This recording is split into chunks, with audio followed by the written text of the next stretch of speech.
JSP morning news కి స్వాగతం. పార్వతీపురం మన్యం జిల్లా ప్రజలకు శుభవార్త. జిల్లాలో రోజు రోజుకు పెరుగుతున్న మానవ ఏనుగు సంఘర్షణలను అదుపు చేసేందుకు అటవీ శాఖ ముందడుగు వేసింది.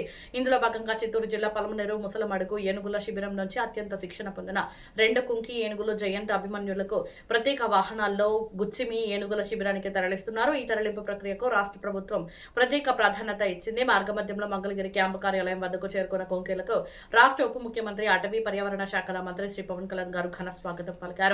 గజరాజులపై పుష్పాలు చల్లి తన చేతులతోనే అరటిపండు చెరుకు అందించారు.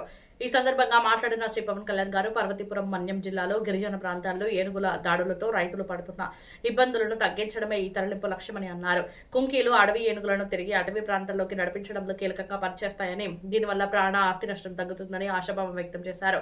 అనంతరం గుచ్చిమి శిబిరానికి బయలుదేరిన కుంకీల 2వ అంచె ప్రాణాన్ని ఆయన జెండా ఊపి ప్రారంభించారు. ప్రయాణమంతా భద్రతా వైద్య సదుపాయాలు ఉండేలా అధికారులకు ఆదేశాలు జారీ చేశారు. వేడి దాహం సమస్యలు రాకుండా మార్గమధ్యంలో విరామాలు ఇవ్వాలని సూచించారు.